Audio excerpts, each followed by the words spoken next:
This case took place in France. The main character of this story is Lydia Guo.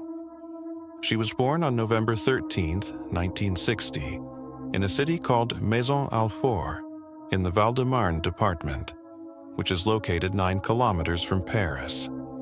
To begin this story, we need to go back in time. Lydia's future parents, Raymond Guo and his fiancée Jacqueline, got married in 1956. In the first years of their official union, they had 2 children, a boy named Bruno and his sister Nadia. At first glance, the newly formed family seemed normal in every possible way. However, sometime after Nadia's birth, her father, Raymond, was tried and sentenced to 5 years in prison for armed robbery. While the man was serving his sentence in prison, his wife, Jacqueline, had a whirlwind romance with a certain man, which resulted in her becoming pregnant. During one of their permitted visits, Jacqueline told her husband about this, making it clear that the child wasn't his.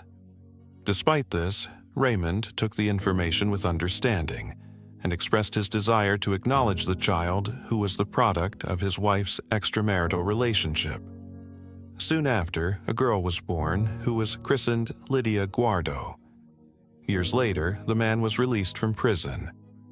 Almost immediately, his relationship with his wife Jacqueline, who was left alone with 3 children, deteriorated. Apparently, the woman didn't have much love for her offspring. Because of this, she decided to place them in the care of a social organization, which soon arranged for them to be placed with a foster family. According to available information, the children were lucky and ended up in the hands of a family that not only loved them as their own, but also gave them everything necessary to start a new chapter in life. Given this support, Bruno, the oldest child, always hoped that his biological parents would come for him and his sisters. Moreover, he even instilled hope in his sisters that this would someday happen. While still in prison, Raymond saw a newspaper personal ad from a woman named Lydia Guo. After corresponding, once he was free, Raymond tracked down this woman and soon married her. After the marriage, the man became fixated on the idea that he needed to get his children back by any means available. Thus, one night, the man burst into the home of the family who had his children, carrying a rifle. Hearing the noise coming from the first floor of the house, the girls were seriously frightened. Nadia didn't remember what her father looked like, and Lydia didn't know the man at all. They got the impression that it was none other than the ogre, who was going to eat them because they hadn't fallen asleep on time. In the end, Raymond managed to take the children from their foster family and put them in his car, despite the resistance from the homeowners who threatened to call the police. There's no information indicating that this man's actions had any legal consequences for him. Perhaps the foster family members were simply scared of Raymond and didn't report his kidnapping to the police. After several hours on the road, the man brought his children to his home. There, he introduced the children to Lucienne and said that she was their new mother, which meant they would now have to obey her. Apparently, the first years of living together were normal. At least, that's the impression based on family photographs taken during this period. The family moved to a new house located in a quiet and cozy place. Raymond received welfare benefits while developing his own business, offering instant printing of greeting cards for all occasions, as well as various stationery items. Lucienne also occasionally worked in her husband's company, though she mainly handled office duties. As time passed, the family's life began to change dramatically. Thus, the slightly older children began to suffer abuse and physical aggression from their father and stepmother. The first thing Lydia remembered from that time period was how Raymond beat her brother Bruno for playing with a neighbor's child. When the Guo couple went to work, they hired young girls who were supposed to look after the children. Upon returning home, Raymond would force these girls to drink alcohol with him. Once, the man even tried to coerce one of the girls into intimacy, but she managed to run away. Later, this girl's father came to the house to confront Raymond and ended up inflicting serious injuries on him. After this, the man no longer hired babysitters. Sometime after this incident, Raymond purchased a trailer to take his family on vacation to the seaside. Upon reaching their destination, the Guo family members, like other vacationers, spent time on the beach and swimming in the water. However, something else happened that went beyond normal behavior. While in the water, Raymond approached his daughter Nadia and unnaturally pressed her against his body. The girl tried to break free from her father's embrace, but this only made him angry. From this moment on, Nadia became the object of Raymond's perversions. Lydia remembered that when she heard her sisters crying and pleading coming from the trailer. That's when it all began. Raymond committed his first crime against the sexual inviolability of one of his daughters. From then on, regular beatings and other more terrible actions by the couple toward the children became the norm. Bruno and Nadia stopped attending elementary school, while Lydia never knew what it was at all. She generally received the most cruel treatment, possibly because she wasn't Raymond's biological daughter. Several years later, around 1971, when Lydia was just over 8 years old, the real abuse began. The first documented act of harm was committed by Lucienne. Apparently, because Lydia got very dirty while playing outside, her stepmother put the girl in a bathtub filled with boiling water and bleach. Later, Lydia recalled that her tender child's skin began instantly peeling off and rising to the water's surface. Hearing the girl's screams at this moment, Raymond ran into the bathroom. After pulling Lydia out of the water, he laid the child on the bed and tried to apply vegetable oil to the burns, but soon realized how severe the wounds were. Eventually, they had to take the girl to the hospital. Later, it was determined that Lydia had suffered third-degree burns. To deflect responsibility for his wife's actions, Raymond blamed the city administration, which, in his opinion, had supplied water that was too hot through the tap. Meanwhile, the girl was transferred first to intensive care and then to the burn unit in Lyon, where she stayed for several months. Thus, Lydia had to undergo several skin graft operations. Raymond was always by her side, but not because he was a good father. He did this only to prevent the girl from telling what really happened. At some point, the man got tired of being in the hospital and declared that he would take his daughter with him, and they would continue treatment at home. The specialists who were caring for Lydia's health expressed their disagreement with this decision, but Raymond secured support from their family doctor, who wrote a note stating that he would personally continue treating the child. In the end, Raymond picked up Lydia and carried her out of the burn unit. At home, the man did indeed start treating the girl. He bathed her, regularly changed her bandages, and at the same time began touching her. One day, Raymond came home with a camera, stating that he needed to send several photos to the insurance company. First, he took a picture of Lydia, asking her to smile, and then took several photos of intimate parts of her body. Sometime after this, Raymond again approached his younger daughter and told her that their family doctor had prescribed ether for her. Thus, the man forced the child to inhale it. After this procedure, the girl was in a semi-conscious state, although she understood that during this time her father would do something strange and painful to her. At this moment, the man committed his first crime against Lydia's sexual inviolability. During this time, Raymond's wife, who was next to him, not only didn't stop him, but, on the contrary, encouraged him. By that time, Lydia was 9 years old, and she began to consider what was happening to her as something normal. She thought that her father loved her, which meant there couldn't be anything bad in his actions. Years later, in an interview with a French TV program, she explained how her father justified his horrible actions. According to her, he told his children that he was doing this to make them feel good. Among other things, the man claimed that as a father, he had all the rights to do this. In 1975, the Guardo family moved to the village of Coulombes, located in the Seine-et-Marne department, about 40 kilometers from Paris. At the new location, the couple's abuse of the children continued. Moreover, the teenagers still didn't attend school and had almost no contact with the outside world. After returning to work, the head of the family managed to get permission to park his printing van in a shopping center parking lot. To attract attention to his business, he placed photographs of Lydia's naked legs, which were almost completely covered with burns, on the vehicle. Next to the photographs were posters with information stating that the girl had been burned due to the authorities' fault and that they still hadn't paid her compensation. Thus, the man created the impression of a father calling for public attention and justice. When he felt that photographs alone weren't enough, he forced Lydia to accompany him and displayed her terrible scars for public viewing.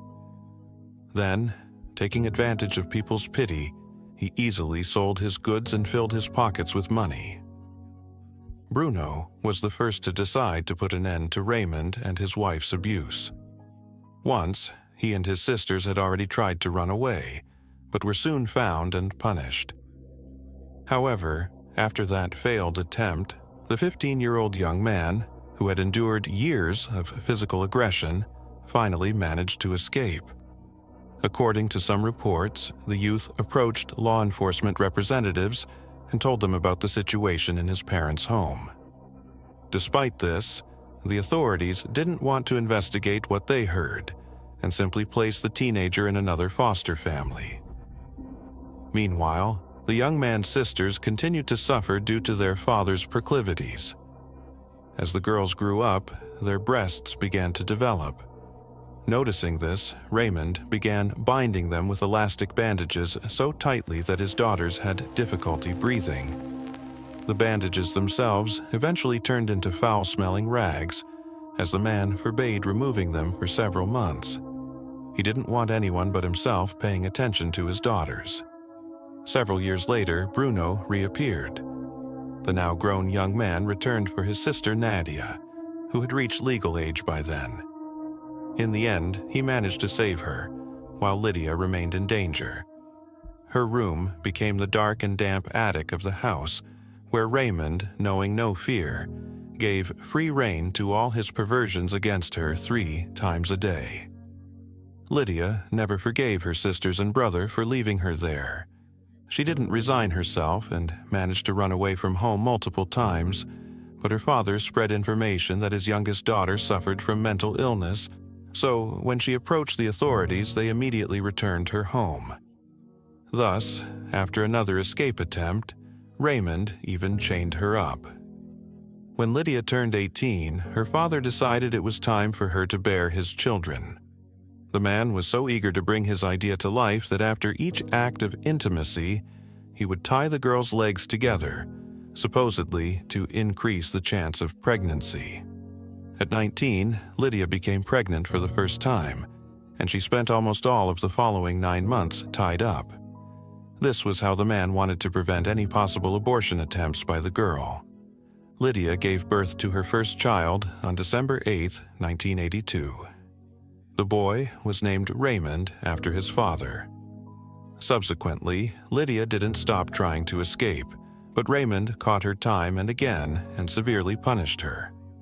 Once she was locked in the attic for a whole 6 months.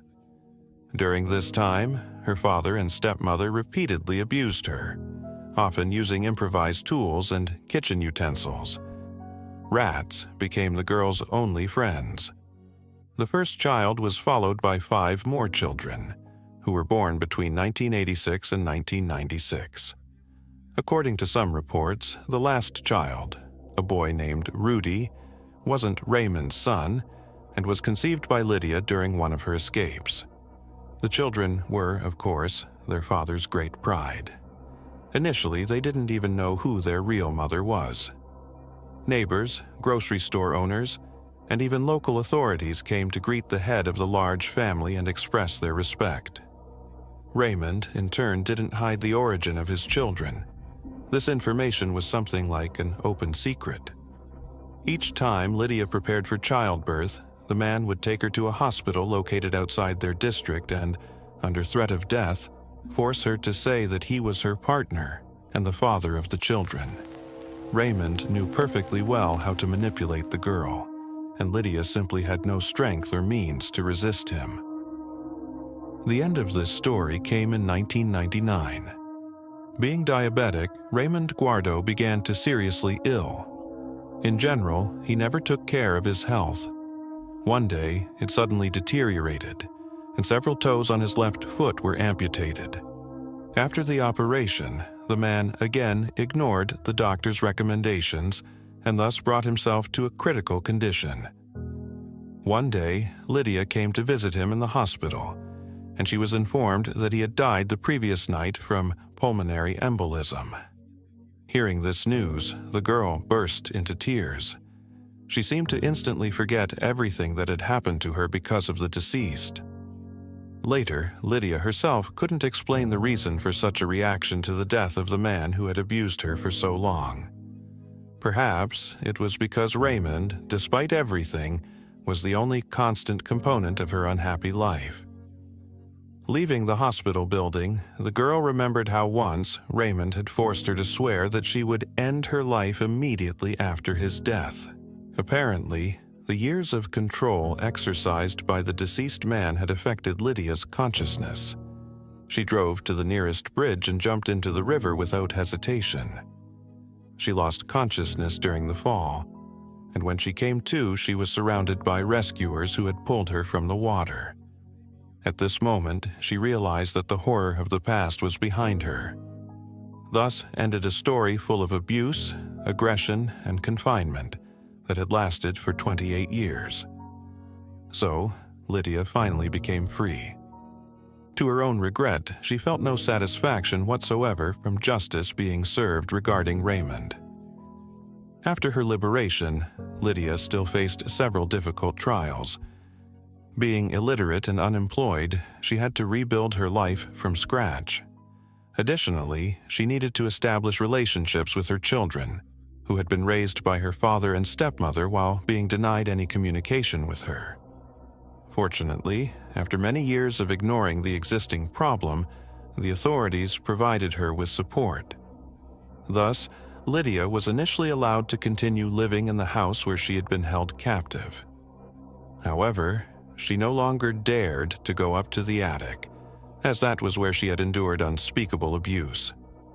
Lydia's stepmother, who was 68 at the time, didn't face trial until 2007. Unfortunately, in her case, one couldn't say that justice prevailed. The elderly woman was sentenced to 3 years of probation for not preventing the crimes committed by her husband in front of her. Later, this sentence was appealed and increased to 4 years of probation.